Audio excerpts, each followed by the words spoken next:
Hi friends, Ayyanar துணை சீரியலில் இன்றைக்கி நாளைக்கான எபிசோடு பார்க்கலாம். புதுசாக பார்க்குறவங்களா இருந்தால் சப்ஸ்கிரைப் பண்ணிக்கோங்க, லைக்கு ஹைப்பு கொடுத்து விடுங்க. வாங்க வீடியோக்குள்ளே போகலாம்.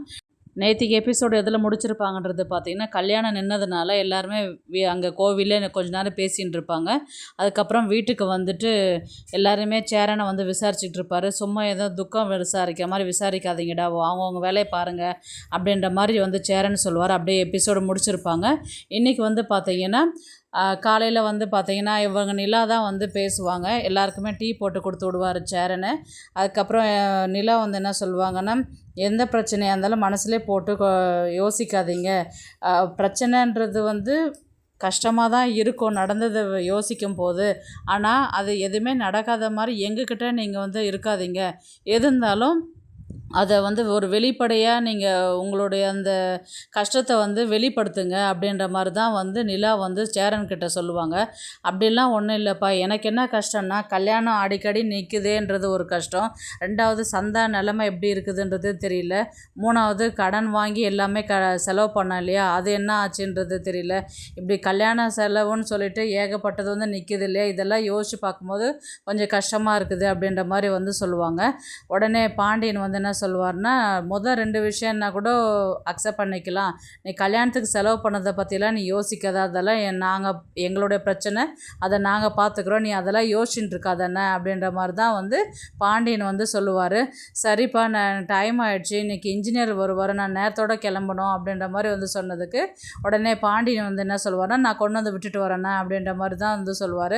சரி இருடா, நான் ட்ரெஸ்ஸை மாற்றிட்டு வரேன் அப்படின்னு சொல்லிட்டு இவர் மாற்றிக்கிட்டு வருவார். அதுக்கப்புறம் சாப்பாடு கூட எடுத்துன்னு போவாது, அப்படியே கிளம்புவார். உடனே நிலா போயிட்டு சாப்பாடு கட்டி கொண்டு வந்து கொடுத்து விடுவாங்க. பாண்டியனும் வந்து பார்த்திங்கன்னா, சரி நானும் வரேன் அப்படின்ற மாதிரி சொன்னதுக்கு சரி வா அப்படின்ற மாதிரி சொல்லுவாங்க. கிளம்புவாங்க. அதுக்கப்புறம் வந்து பார்த்திங்கன்னா, பாண்டி உனக்கு சாப்பாடு வேண்டாவா அப்படின்ற மாதிரி வந்து நிலா கேட்டதுக்கு, இல்லைங்க நான் வந்து சாப்பிட்டுக்கிறேன் அப்படின்ற மாதிரி தான் வந்து அவங்க கிளம்புவாங்க. அப்புறம் இவர் பாண்டியன் வந்து சேரனை உட்கார வச்சு பைக்கில் போயின்னு இருக்கும்போது வழியில் வந்து அந்த தெருவில் இருக்கிற ஆள் வந்து, என்னப்பா சேரா ஒரு நிமிஷம் வண்டி நிறுத்து, இந்த மாதிரி உன் கல்யாணத்துக்கு நான் வரல, உன் கல்யாணம் நின்று போயிடுச்சாமே, என்ன காரணம் சொல்லு அப்படின்ற மாதிரி தான் வந்து கேட்டதுக்கு உடனே பாண்டியன் வந்து கோவம் வந்து, இப்போ கல்யாண சாப்பாடு மிஸ் பண்ணன்னு தான் ரொம்ப கவலைப்படுறீங்களா, நான் வேணால் காசு தரேன், ஒரு ஹோட்டலில் போய் நல்லா தலைவாழை இலை போட்டு உட்காந்து பொறுமையாக சாப்பிட்டுட்டு வாங்க, வண்டியில் போயிருக்கிறவங்கள நிறுத்தி கல்யாணம் நின்றதை பற்றி உங்களை கேட்க சொல்லி சொன்னாங்களா அப்படின்ற மாதிரி தான் வந்து கேட்டதுக்கு, நான் விசாரிக்கலான்னு தான்ப்பா கேட்டேன் நான் அப்படின்னு சொன்னதுக்கு, நீங்கள் விசாரித்ததெல்லாம் ரொம்ப போதும் அப்படின்ற மாதிரி தான் வந்து பாண்டியன் அங்கே வந்து கிளம்புவார். அப்புறம் வண்டியில் போகும்போதே சொல்லுவார், இப்போ நீ கொண்டு வந்து, இவர் சேரன்னு சொல்லுவார், நீ கொண்டு வந்து விட்டுட்டு வந்தேன்னா நான் எப்படிடா திரும்ப வர்றதுக்கு, நீ வர வேண்டாம், நான் வேணால் வந்துடுறேன் அப்படின்ற மாதிரி சொன்னதுக்கு, நீ அதெல்லாம் ஒன்றும் பண்ண வேணாம், கால் பண்ண, நான் கூட்டின்னு வந்து உன்னை விட்டுடுறேன் அப்படின்ற மாதிரி தான் பாண்டியன் வந்து சொல்லுவார்.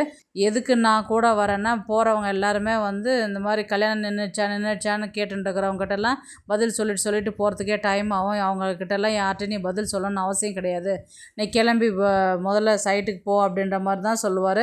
அதுக்கப்புறம் ஈவினிங் வரும்போது எனக்கு கால் பண்ணுங்கள், நான் வந்து கூட்டிகிட்டு போகிறேன் அப்படின்ற மாதிரி தான் வந்து பாண்டியன் வந்து சொல்லிட்டு போவார். அதுக்கப்புறம் வந்து பார்த்திங்கன்னா சோழனை தான் காமிப்பாங்க. சோழன் வந்து பார்த்திங்கன்னா காரில் வந்து ஒரு கல்யாணம் பண்ணிக்கிற ஜோடி தான் வந்து போகிற மாதிரி இருக்கும். திருட்டுத்தனமாக கல்யாணம் பண்ணிக்கிறதுக்கு தான் போகிற மாதிரி இருக்கும். அதை அவங்க பேசிக்கிட்டு வருவாங்க. இந்த மாதிரி அந்த பொண்ணு வந்து சொல்லும், எனக்கு பயமாக இருக்குது அப்படின்னு. பயமாக இருந்தால் உங்கள் வீட்டுக்கு போகிறியா அப்படின்ற மாதிரி தான் வந்து அவன் ஃப்ரெண்டு வந்து பேச ஆரம்பிப்பாங்க. அதுக்கு சொல்லலை, நான் கல்யாணம் பண்ணிக்க மாட்டேன், விட்டுட்டு போகிறேன் நான் சொன்னேன், பயமாக தானே இருக்குதுன்னு சொன்னேன், இப்போ நீ எதுக்கு கோச்சிக்கிறேன்னு சொல்லிட்டு அந்த பொண்ணு வந்து அந்த லவ் பண்ணுற பையன்கிட்ட கேட்பாங்க. அதெல்லாம் ஒன்றும் இல்லை அப்படின்ற மாதிரி தான் சொல்லுவாங்க. அவன் உன் மேலே இருக்கிற அக்கறையினால தானே கேட்டான் அப்படின்ற மாதிரி அந்த பையன் வந்து கேட்பாங்க. சரின்ட்டு இவங்க பேசிட்டு வரும்போது வந்து சோழன் வந்து மனசில் என்ன நினைப்பார்னா, காலேஜ் படிக்கிற பசங்க போல் லவ் பண்ணுறாங்க போல், கல்யாணம் பண்ணிக்கிறதுக்கு போகிறாங்க போல் அப்படின்ற மாதிரி தான் வந்து இவர் வந்து மனசில் நினச்சின்னு வருவார்.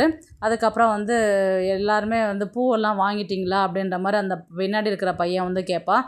ஐயோ அதெல்லாம் வாங்கவே இல்லைடா அப்படின்ற மாதிரி சொன்னதுக்கு, வேறு என்னென்ன வாங்கணும்னு எனக்கு தெரியலையே அப்படின்னு சொல்கிறதுக்கு, தாலியெல்லாம் வாங்கிட்டிங்களான்னு கேட்டதுக்கு அதையும் வாங்கலை, ஆனால் ஐயர் வாங்கி வச்சுருன்னு சொல்லிட்டு சொன்னார், அவர்கிட்ட நான் காசு கொடுத்துட்டு வந்துட்டேன் நான் அப்படின்ற மாதிரி தான் வந்து அந்த பையன் வந்து சொல்லுவான். அப்படியா சரி. இவங்க கூட இருக்கிற பையன் வந்து சோழன்கிட்ட சொல்லி இந்த மாதிரி பூக்கடை வந்தால் மட்டும் கொஞ்சம் நிறுத்துங்க அப்படின்னு சொல்லிட்டு சொல்லுவாங்க. சரி நிறுத்துகிறேன் ப்ரோ அப்படின்ற மாதிரி சோழன் சொல்லுவார்.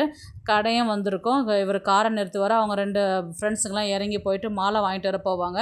இவர் வந்து அந்த பொண்ணுக்கிட்டையும் பையன்கிட்டையும் பேச்சு கொடுத்து பேச ஆரம்பிப்பார். என்ன லவ் பண்ணுறீங்களா, வீட்டுக்கு தெரியாத கல்யாணம் பண்ணிக்க போகிறீங்களா அப்படின்ற மாதிரி கேட்டதுக்கு, வயசு என்ன ஆகுது அப்படின்ற மாதிரி கேட்டதுக்கு, இந்த மாதிரி 21 வயசு ஆகுது. ஆமாம் கல்யாணம் பண்ணுறோம், நாங்கள் இப்போ மாஸ்டர்ஸ் வந்து முடிக்க போகிறோம், அதனால் நாங்கள் கல்யாணம் பண்ணிக்க போகிறோம். ஆல்ரெடி எங்கள் வீட்டில் வந்து விஷயம் தெரியும், அவங்க வந்து பொண்ணுக்கு வேறு வீட்டில் மாப்பிள்ளை பார்க்கறதுனால நாங்கள் இப்போ கல்யாணம் பண்ணுறோம் அப்படின்ற மாதிரி தான் வந்து அந்த பையன் வந்து சொல்லுவான். யார் லவ் ப்ரப்போஸ் பண்ணது ஃபஸ்ட்டு அப்படின்ற மாதிரி கேட்டதுக்கு, நான் தான். பொண்ணுங்களாம் சொல்லவே மாட்டாங்களே அவ்வளோ உஷாருன்னு. பொண்ணு வசதி வீடா அப்படின்னு கேட்டதுக்கு ஆமான்னு. அதே மாதிரி சோழனும் சொல்லுவார், நானும் எங்கள் ஒய்ஃபும் இந்த மாதிரி தான், நானும் என் ஒய்ஃப் இப்படி தான் கல்யாணம் பண்ணோம், என் ஒய்ஃப் வீட்டில் வந்து ரொம்ப வசதி அப்படின்ற மாதிரி சொன்னதுக்கு, அப்படிங்களா சந்தோஷம் அப்படின்ற மாதிரி அந்த பையன் சொல்லுவான். அப்புறம் அவன் ஃப்ரெண்ட்ஸுங்கெலாம் வந்து மாலை வாங்கிட்டு உள்ளார வரும்போது வந்து பார்த்திங்கன்னா, இவரும் லவ் மேரேஜ் ஆண்டா அப்படின்ற மாதிரி சொன்னதுக்கு, அப்படிங்களா ப்ரோ அப்படின்னு சொன்னதுக்கு, ஆமாம்ப்பா அப்படின்னு சொல்லுவாங்க. சரி கோவில் எந்த பெருமாள் கோவில் தானே அப்படின்னு சொல்லிட்டு சோழன் கேட்பார். ஆமான்வாங்க. கோவிலாண்ட போட்டோடனே ஐயர் வருவார். எங்கே வராமல் போயிடுவீங்களோன்னு பயந்துட்டேன் அப்படின்ற மாதிரி தான் வந்து அவர் வந்து அந்த மாலையெல்லாம் கழட்டி வாங்கிட்டு போயிட்டு உள்ளார பேசுகிறதுக்கு போவாங்க. தாலி கட்டுறதுக்கு ரெடியாக நிற்பாங்க எல்லாமே. அதுக்கு மந்திரம் சொல்லின்னு இருப்பார் ஐயர். அடுத்தது வந்து பார்த்திங்கன்னா, இவங்க நிலாவையும் நடேசனையும் தான் காமிப்பாங்க. திவ்யா வந்து வீட்டுக்கு வந்து நிலாவை பார்க்குறதுக்கு வராங்க. நடேசன் தான் வீட்டில் இருப்பார். வாமா அப்படின்ற மாதிரி சொன்னதுக்கு, எப்படி இருக்கிறீங்க அங்கிள் அப்படின்ற மாதிரி திவ்யா கேட்பா. நல்லா இருக்கிறேன்ப்பா அப்படின்ற மாதிரி சொல்லுவாங்க. அப்புறம் நிலா வருவாங்க. உட்காருங்க, நான் போயிட்டு காஃபி டீ எடுத்துகிட்டு வரேன் அப்படின்ற மாதிரி தான் வந்து நிலா உள்ளார போவாங்க. நீங்கள் என்ன பண்ணுறீங்க அங்கிள்னு சொல்லிட்டு திவ்யா வந்து நடேசனை பார்த்து கேட்பாங்க. நடேசன் வந்து, நான் லாரி சர்வீஸ் வச்சுருக்கிறேம்மா, இத்தனை லாரிலாம் இருந்தது அப்படின்ற மாதிரி சொன்னதுக்கு, என்ன பேசிட்டு இருக்கிறீங்க 2 பேரும் அப்படின்ற மாதிரி நிலா கேட்பாங்க. லாரி சர்வீஸ் பண்ணாராம் அப்படின்ற மாதிரி தான் திவ்யா சொன்னதுக்கு, ஆமாம் 2-3 லாரி இருந்தது அப்படின்ற மாதிரி தான் சொல்லுவாங்க. உடனே நடேசன் வந்து, நான் எதனா வடை போண்டா எதனா வாங்கிட்டு வரட்டுமாம்மா அப்படின்னு சொல்லிட்டு கேட்டதுக்கு, நிலா வந்து என்ன சொல்லுவாங்கன்னா, வெயில் ஓவராக அடிக்குது, நீங்கள் போக வேண்டாம் அப்படின்னு. சரிம்மா அப்படின்னு சொல்லிட்டு இவர் உட்காருவார். அதுக்கப்புறம் இந்த மாதிரி ப்ராஜெக்ட் வந்துக்குது, சேரன் அண்ணன் மூலை தான் எனக்கு கிடச்சிது அப்படின்ற மாதிரி தான் சொன்னதுக்கு, முதல்லலாம் மேஸ்திரி தான் ஃபஸ்ட்டு வீடு கட்டுறத வந்து பார்ப்பாங்க, இப்போல்லாம் நீங்களே ஆர்கிடெக்ட்லேயே முடித்து டிசைன்லாம் போட்டு கொடுத்துட்றீங்க, அது பெரிய விஷயந்தான். சின்ன இடத்துல இவ்வளோ பெரிய வீடு, பெரிய இடத்துல இவ்வளோ பெரிய வீடெல்லாம் கட்டும் போது இப்போ பார்க்குறதுக்கு ரொம்ப பெருமையாக இருக்குது, நல்ல விஷயமா அப்படின்ற மாதிரி தான் வந்து நடேசன் வந்து சொல்லுவார். அதெல்லாம் சேரன் அண்ணாவுக்கு தான் சொல்லணும், அவங்களும் மெயில் அனுப்பி விட்டாங்க, நாங்களும் டிசைன் அனுப்புறதுக்காக தான் திவ்யா வர சொன்னேன் பேசுகிறதுக்கு அப்படின்ற மாதிரி தான் வந்து சொல்லுவாங்க நிலா. சரிம்மா ரொம்ப சந்தோஷமா அப்படின்ற மாதிரி நடேசனை வந்து சொல்லுவார். அடுத்தது வந்து பார்த்திங்கன்னா, மறுபடியும் கல்யாணம் பண்ணுற இடத்த தான் வந்து காமிப்பாங்க. ஐயர் வந்து மந்திரம் சொல்லின்னு இருக்கும்போதே வந்து பார்த்திங்கன்னா எபிசோடு வந்து முடிப்பாங்க. நாளைக்கு வந்து எப்படி காட்டுவாங்கன்றது பார்த்திங்கன்னா, இவங்க கல்யாணம் பண்ணுறதுக்கு ரெடி ஆகின்னு இருக்கும்போது மந்திரம் எல்லாம் சொல்லின்னு இருப்பார் இல்லைங்களா ஐயர். அந்த நேரம் பார்த்து வந்து பார்த்திங்கன்னா, பொண்ணுக்கு சொந்தக்காரான இன்ஸ்பெக்டரு, அதுக்கப்புறம் அவங்க ரிலேஷன்ஸு வந்து போலீஸோடு வந்து அந்த கோவிலாண்ட நிற்பாங்க.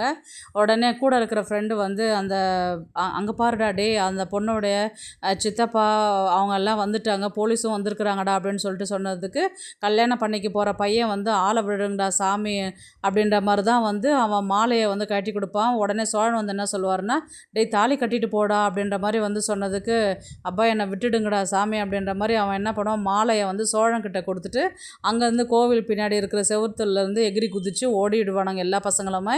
அந்த பொண்ணும் சோழனும் மட்டும்தான் மாலையும் கழுத்துமா நிற்பாங்க. உடனே வந்து அந்த இன்ஸ்பெக்டர் வந்து அந்த பொண்ணை பார்த்து சொல்லுவாங்க, நீ நான் உனக்கு மாப்பிள்ளை பார்த்து வச்சுருக்கிறேன், நீ இந்த பையனை கல்யாணம் பண்ணிக்கிறதுக்கு தான் வந்தியா நீ அப்படின்ற மாதிரி தான் வந்து கேட்பாங்க. இவர் யாரை கேட்குறாரு அப்படின்ற மாதிரி சோழன் இந்த பக்கமும் அந்த பக்கம் திரும்பி பார்ப்பார். கையில் மாலையும் கழுத்துமா நிற்கும் போது, சோழா பிரச்சனை ஆரம்பிச்சிச்சுடா அப்படின்ற மாதிரி தான் வந்து சோழன் வந்து மனசில் நினைக்கிறாரு.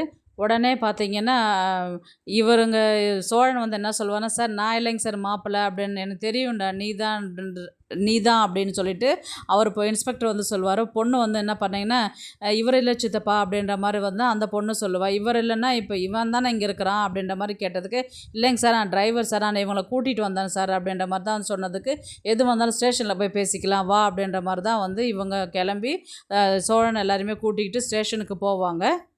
உடனே அங்கே வந்து பார்த்திங்கன்னா பொண்ணுடைய அப்பா அம்மா தான் வருவாங்க. ஏன்டி இப்படி சொல்லாத கொள்ளாத இங்கே வந்துட்டு, உனக்கு நல்ல மாப்பிள்ளைய நான் பார்த்து வச்சுருக்கிறேன், நீ அந்த பையனை கல்யாணம் பண்ணிக்காதன்னு நான் தான் சொன்னேன் இல்லை, நீ எதுக்கு நீ இந்த மாதிரி வேலை செஞ்ச நீ அப்படின்ற மாதிரி வந்து கேட்பாங்க. யார் மாப்பிள்ளை, எங்கே அந்த பையன் அப்படின்னு சொல்லிட்டு கேட்பாங்க. இவர் சோழன் தான் அந்த இடத்துல நின்றுருப்பார். இவனையாடி கல்யாணம் பண்ணிக்கிறதுக்கு போனா நீ அப்படின்ற மாதிரி கேட்டதுக்கு, இவர் இல்லைம்மா அப்படின்ற மாதிரி தான் வந்து அந்த பொண்ணு சொல்லுவா. இவர் இல்லைன்னு இந்த இடத்துல இவன் தானே இருக்கிறான் அப்படின்ற மாதிரி தான் வந்து கேட்பாங்க. அதுக்கு இவங்க இல்லைம்மா, இவர் கேப் டிரைவர்மா, வந்த பையன் வந்து கல்யாணம் பண்ணிக்கிறதுன்னு இருந்தவன் ஓடி போயிட்டாமா அப்படின்ற மாதிரி கேட்டதுக்கு, அவனை நம்பியா நீ போன அப்படின்ற மாதிரி தான் வந்து சொல்லுவாங்க. இவர் இல்லைம்மா, இவரை விட்டுருங்க, இவர் கேபு கூட கூட்டிகிட்டு வந்தவர் அப்படின்ற மாதிரி தான் வந்து அந்த பொண்ணு சொல்லும். அதுதான் சார் நான் ரொம்ப நேரமாக சொல்லிட்டு இருக்கிறேன் நான் அப்படின்ற மாதிரி தான் வந்து சொன்னதுக்கு, உடனே வந்து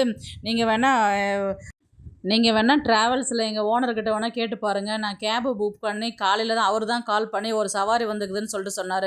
அப்போ தான் நான் கூட்டிகிட்டு வந்தேன், அப்போ தான் இவங்களை எனக்கு தெரியும், அதுக்கு முன்னாடி இவங்க யாருன்னு எனக்கு தெரியாது சார் அப்படின்ற மாதிரி தான் வந்து சொல்லுவாங்க.